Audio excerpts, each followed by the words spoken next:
Hello दोस्तों, आपका हमारी इस नई वीडियो में स्वागत है।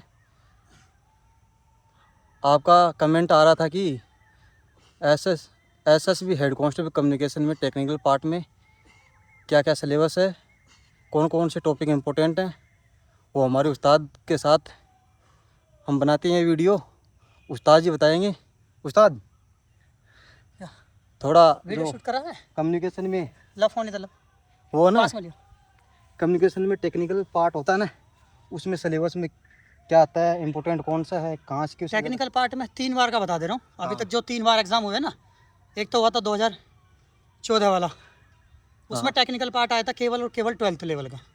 उसमें बहुत हार्ड पार्ट नहीं आया था क्योंकि उस टाइम पे कम्युनिकेशन की वैकेंसी बहुत दिनों बाद आती थी। उसके बाद की जो वैकेंसी आई थी 2020 में, उसका भी जो टेक्निकल पार्ट आया था वो लगभग 12 था, पर थोड़ा सा 12 से हाई था, जिसमें कि कंप्यूटर थोड़ा ज़्यादा शामिल कर दिया था। और उसमें जो बाकी फिजिक्स का पार्ट है, फिजिक्स का लगभग 12th लेवल का था, उसको थोड़ा मॉडिफाई करके पूछा गया था। और जो अभी 2024 वाली वैकेंसी आई है, थ्योरेटिकल क्वेश्चन ज़्यादा थे, फॉर्मूला हाँ, बेस उसमें क्वेश्चन था, परंतु थ्योरेटिकल क्वेश्चन ज़्यादा थे। 2020 में थ्योरेटिकल क्वेश्चनों को ऑब्जेक्टिव करके इस तरीके से पूछा था, हाँ। ताकि पूरी थ्योरिटी आपको अगर क्लियर है तो उसके बाद ही आप क्वेश्चन को अटेम्प्ट कर पाएंगे ठीक से। अगर फॉर्मूला का कॉन्सेप्ट क्लियर है ना, तो आराम से हाँ, थ्योरेटिकल तो आप आराम से बना लेंगे। और 2024 में जो एसआई का और हेड कांस्टेबल का हुआ है, जो एसआई कम्युनिकेशन का था, इसमें तो केवल और केवल ज़्यादातर क्वेश्चन कंप्यूटर के कम फिजिक्स के ज़्यादा थे, जिसमें फिजिक्स के लगभग फार्मूला बेस्ड थे। और फार्मूला भी इस तरीके से कि अगर आप इतना भी जानते हैं कि किसी फार्मूले में वैल्यू को कैसे पुट करना है, तो आपका क्वेश्चन ठीक हो जा रहा था लगभग। बाकी जो हेड कांस्टेबल कम्युनिकेशन का है, इसके लिए आप कंप्यूटर पूरा का पूरा, मतलब जितना ज़्यादा कर सकें टेक्निकल पार्ट में, सारा कंप्यूटर ज़्यादा बेस आएगा। कंप्यूटर ठीक ठाक लेवल का था इसमें। कंप्यूटर बढ़िया था इसमें। और जो तुम्हारा फिजिक्स केमिस्ट्री का पार्ट था उतना ज़्यादा नहीं था जितना 2014 और 2020 वाले पार्ट में था। तो इसलिए अभी आने वाली वैकेंसी में कंप्यूटर की रिक्वायरमेंट बहुत ज़्यादा होती है। और जब हम जॉब भी करते हैं तो जॉब से भी मतलब सबसे ज़्यादा काम हमारा कंप्यूटर का पड़ता है, तो इसलिए जो ऑफिसर हैं वो भी कंप्यूटर के ही क्वेश्चन ज़्यादा प्रेफर करते हैं। तो कोशिश यही करनी है अपना कंप्यूटर का लेवल, एक शॉर्टकट की वगैरह, कंप्यूटर को चलाना, बेसिक उसके जो वर्ड, एक्सेल, पावर पॉइंट, इन सब की बेसिक जानकारी जो होती है नॉर्मली, वो एक आपको तो टाइपिंग के बारे में जानकारी, कीबोर्ड की फंक्शन की। कंप्यूटर में वो क्वेश्चन भी ज़्यादा आए थे 24 वाले में, जो लैंग्वेज वाले क्वेश्चन है ना, हाँ, वो क्वेश्चन भी ज़्यादा आए हाँ, थे। वही टोटल ज़्यादातर पार्ट वही है।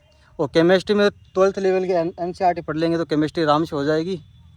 और मैथमेटिक्स तो 12th लेवल का है। मैथ में 12, पीसीएम एकदम आसान आएगा, कंप्यूटर थोड़ा हार्ड आता बस है। कंप्यूटर ही इस बार जो बच्चे फंसे हैं ना, कंप्यूटर में उनका ये था बचे। कि कंप्यूटर 5 नंबर का दे रखा है तो 5 का ही करके जाना है। हाँ। पर लगभग 15 क्वेश्चन भी कंप्यूटर के पढ़ रहे थे, तो उसी हिसाब से तैयारी करनी है ताकि आप कंप्यूटर को पढ़ सकते हैं आराम से। अलग अलग सेट के हिसाब से अलग अलग क्वेश्चन पढ़ रहे थे। कोशिश यही करनी है कंप्यूटर अच्छा कर लेना है, क्योंकि आज के टाइम में एक तो कोई भी एग्जाम हो उसमें कंप्यूटर की जरूर पड़ती है। कंप्यूटर आपका सॉलिड रहेगा तो बाकी सारी चीज़ें आप खुद ही कर लोगे। और बाकी अगर कंप्यूटर की क्लास आपको चाहिए तो मेरा एक चैनल है, सुबोध फौजी एकेडमी के नाम से मेरा यूट्यूब चैनल है। आप उस पर जाके कंप्यूटर की क्लास, जिसमें सभी प्रैक्टिस सेट आपको और फिजिक्स, केमिस्ट्री, मैथ, आपको सभी क्लास उसमें मिल जाएंगी। बाकी अपनी तैयारी को कंटिन्यू रखो, और किसी प्रकार की कोई दिक्कत होती है तो पिंटू के चैनल पे कमेंट करके या फिर मेरे चैनल पे कमेंट करके आप उसको। अब कंप्यूटर की प्रॉब्लम तो आपकी सॉल्व हो जाएगी, क्योंकि उस्ताद जी का चैनल है, कंप्यूटर का बहुत अच्छा पढ़ाते हैं, उनको चैनल को फॉलो करो। प्रैक्टिस सेट विद थ्योरी सब आपको मिल जाएगा। पीसीएम लेवल इसका 12th लेवल तक का, और जो जॉब लेवल पे जितना कंप्यूटर चाहिए, ऑब्जेक्टिव टाइप, सब कुछ आपको उस पर मिल जाएगा। कंप्यूटर की क्लास की लिंक डिस्क्रिप्शन में डाल दूंगा मैं। और जो 100 नंबर का टेक्निकल पार्ट हो गया, अब 50 क्वेश्चन आएंगे, जो जीके होगा, रीजनिंग होगा, एक दो सिंपल आएगा, उसमें तो नॉर्मल। टेक्निकल पार्ट के लिए भी अगर इनको वीडियो चाहिए ही तो हम टेक्निकल पार्ट के लिए अगर वीडियो चाहिए तो आप वाइज भी अलग से बना देंगे, और उसका सिलेबस भी अपने चैनल पे अपलोड कर देंगे। हाँ, तो आप कमेंट करके बता देना। और 50 नंबर का क्वेश्चन है तो उसमें तो हिंदी, रीजनिंग नॉर्मल आएगी, वो तो आराम से हो जाएगा। जो एसएससी जीडी की आप लोग तैयारी करते हैं, हाँ, उसमें वो उसी से हो जाएगा। वो 50 नंबर में ज़्यादा हार्ड पार्ट नहीं आएगा।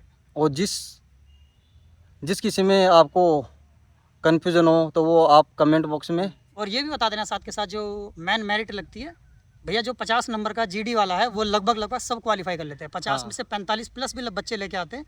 जो मेन मेरिट लगती है वो आपकी लगती है केवल उस पर जो टेक्निकल पार्ट है, वो बहुत हार्ड पड़ता है बच्चों को। बहुत से तैयारी करते हैं कुछ और पेपर में आता है कुछ और। हार्ड तैयारी करते हैं, ईजी आ जाता है तो कन्फ्यूज हो जाते हैं। टेक्निकल पार्ट में भी पीसीएम तो अधिकतर कर लेते हैं, अपन कंप्यूटर नहीं कर पाते। इस बार बच्चों के साथ यही हुआ। बहुत ये वाकई में अधिकतर को पता भी नहीं कि कंप्यूटर भी आएगा। बहुत से बच्चे बहुत पीछे रह गए थे। हाँ। और एक चीज़ और आती है, वो रेडियो प्रोसेसिंग के बारे में आता है। उसका भी एक वीडियो आपको, लॉन्ग वीडियो, वो चैनल पे मैं दे दूंगा, वो आपको मिल जाएगा उस पर। उसमें से भी काफ़ी पार्ट आपका पूछा जाता है। ठीक है, थैंक यू, धन्यवाद। मिलता है अगली वीडियो में, तब तक के लिए धन्यवाद। जय हिंद, थैंक यू, जय भारत।